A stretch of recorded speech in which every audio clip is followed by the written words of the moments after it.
podcast.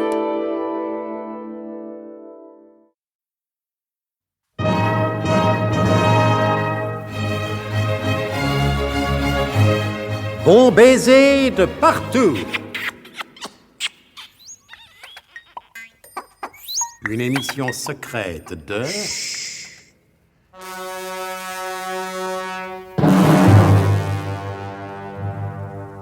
Donc, à la même heure et à 20 000 kilomètres de distance, deux témoins absolument dignes de foi, Nicolas Leroydec à Houille et l'adjudant Marie-Rose Tifris à Papette, ont aperçu tous les deux l'énigmatique M. Maurice qui avait disparu depuis le début de ce récit. Pour éclaircir ce mystère, le colonel Hubert de Guerlas a demandé à Nicolas Leroydec de le rejoindre. Nicolas a pris le premier avion en partance pour Tahiti, et de là, il est parvenu, par une filière qu'on nous interdit de révéler ici, jusqu'à l'atoll Ondulera. L'atoll secret qui abritera désormais le complexe biglotronique. À son arrivée, Nicolas Leroydec est accueilli par le colonel de Guerlas. Heureux de vous voir, Leroydec. Mais moi aussi, mon colonel. Alors, vous êtes content? Je l'ai retrouvé, monsieur Maurice. Oui, nous en reparlerons plus tard. Comme vous voudrez, mon colonel. Comment trouvez-vous notre installation, vous qui connaissiez la base secrète de Capsule la Fusée? Il faut dire, mon colonel, c'est assez différent. Oui. Ça change même bigrement. Là-bas, à Capsule la Fusée, tout était souterrain. Il fallait descendre par des ascenseurs. On devrait dire des descenseurs. Enfin, bref. Pire que sur la ligne Maginot. Vous connaissez la ligne Maginot? Non, mais j'imagine. Alors qu'ici, tout se passe en plein soleil, au grand jour. Grand jour, peut-être, mais dans le secret le plus absolu tout de même. Mais je l'espère bien, mon colonel. Pour du bon boulot, vous avez fait du bon boulot. Eh oui, et uniquement avec les moyens du bord. J'ai réquisitionné 3 cargos de ciment à Papette, l'adjudant Tifris a trouvé 3 mètres de fil électrique chez un commerçant chinois, et chez le même commerçant, nous avons découvert des tuyaux d'orgue qui remplacent les tuyaux de chauffage central dont nous servions à Capsule la Fusée. Ah, oui, les tuyaux pour l'écoulement du Laplaxmol du Rabruche. Ah, mais c'est vrai que vous connaissez bien le biglotron. Je suis pas un scientifique, mon colonel, mais j'ai des yeux et je sais voir. Rien à craindre du côté des ouvriers tahitiens. Non, rien. Ils travaillent déjà pas beaucoup pour leur propre compte. Comment voulez-vous qu'ils travaillent pour celui d'une puissance étrangère? Oui, c'est juste, mon colonel.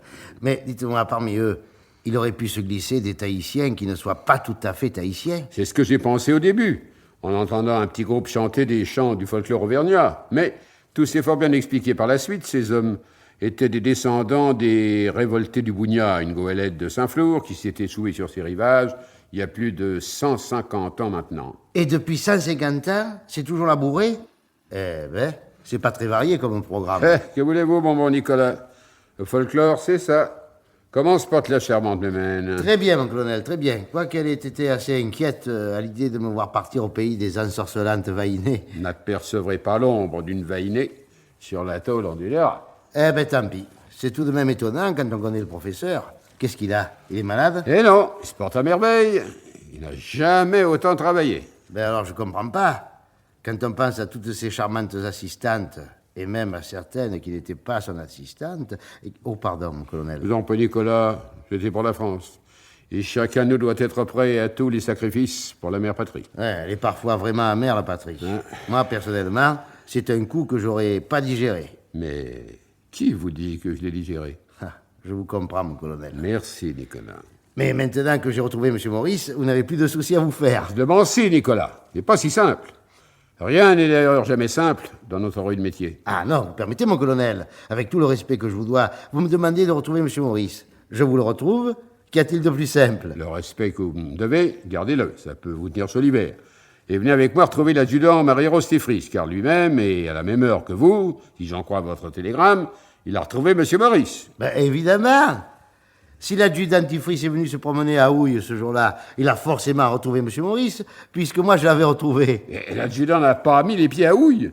Et il a vu M. Maurice à la même heure que vous, sur le port de Papette. Mais c'est pas possible, mon colonel. Et c'est bien pour élucider tout ce que cette situation est impossible que je vous ai demandé de venir jusqu'à Ondulera. Voilà, nous allons trouver l'adjudant Tifris.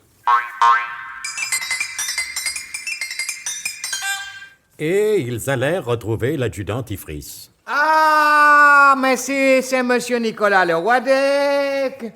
Comme je suis heureux de vous voir, monsieur Nicolas Leroy-d'Aix. Vous avez fait bon voyage, j'espère? Oui. Quel joli pays, n'est-ce pas? Avec toutes ces îles, tous ces palmiers, tous ces cocotiers. Oui. Notez bien que personnellement, je suis un peu déçu par les cocotiers.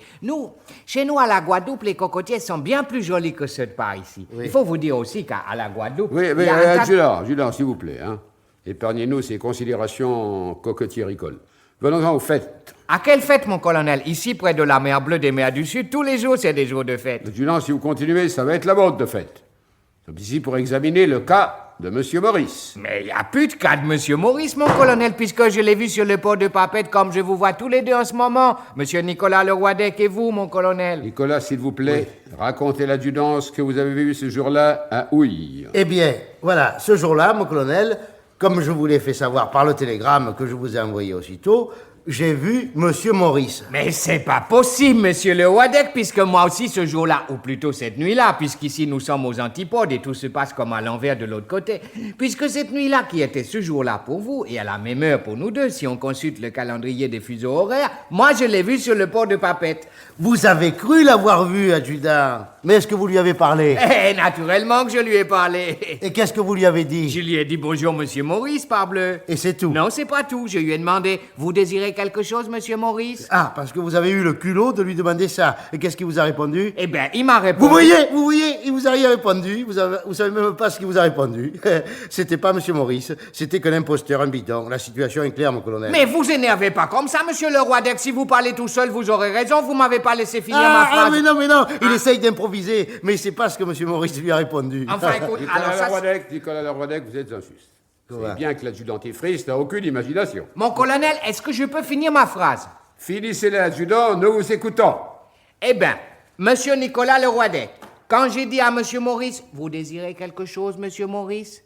Il m'a répondu comme ça, rien, je passais. Hein? Alors, monsieur Leroy-d'Aix, ça vaut la coupe, ça. Et drôlement, comme disait mon cousin Balthazar la Sauvette qui était coiffeur à Pointe-à-Pitre. Ah oui, alors, dans ces conditions, évidemment, je sais plus trop quoi penser. Mais vous-même, Nicolas, car votre télégramme était très succinct, dans quelles circonstances avez-vous rencontré Monsieur Maurice? Et sur le trottoir de l'épicier chez qui j'allais acheter un litre de vin à la tireuse, du 11 degrés, vous savez, nous à la maison, on se refuse rien. Oui, oui. Et alors? Que s'est-il passé? Je lui ai dit bonjour, Monsieur Maurice. Exactement comme moi. Je lui ai demandé, vous désirez quelque chose, Monsieur Maurice? Exactement comme moi. Il m'a répondu, rien, je passais. Exactement. comme lui. Oui, conclusion. Aucune conclusion logique à cette aventure. Mais je propose de continuer à traiter Monsieur Maurice par le dédain. Tant que nous étions partis à sa recherche, nous ne l'avions pas trouvé. Et dès que nous avons commencé à finir de le rechercher, aussitôt il s'est manifesté. Une fois de trop, me direz-vous. Mais il s'est manifesté quand même. Oui. Alors les consignes restent identiques à ce qu'elles étaient précédemment. Nous ne cherchons pas Monsieur Maurice et un jour certainement nous le retrouverons. En un seul exemplaire et en un seul endroit. Ah bon, somme toute, mon colonel, vous n'avez plus besoin de moi, je peux retourner à Houille. Non, Nicolas, j'ai besoin de vous, ici même. Ou plus précisément à Papette. J'ai avec plaisir tout à l'heure que votre don d'observation était toujours aussi remarquable. Vous avez immédiatement décelé l'absence de toute présence féminine sur cet atoll, ce qui était anormal, je le reconnais, pour qui c'est les mœurs du professeur. Mais parfaitement explicable, il en considère que pour la première fois de sa vie, du moins le prétend-il, le professeur est tombé éperdument amoureux d'une jeune japonaise, Adèle. Mais oui, Adèle de Yokohama. Ni pour moi rien.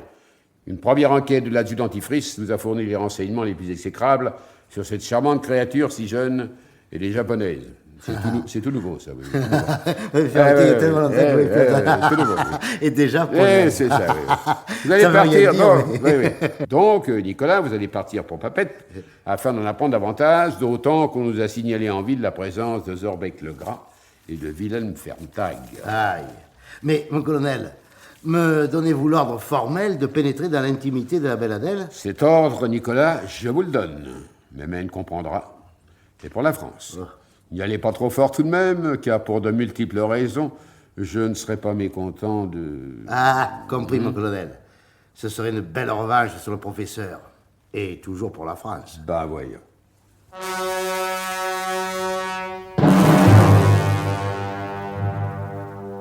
Eh ben, il s'en passe de drôle du côté de l'atoll Ondulera.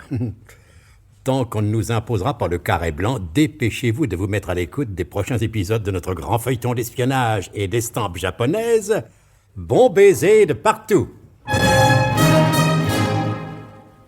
C'était Bon baiser de partout. Une émission secrète de... Pierre Dac et Louis Rognoni.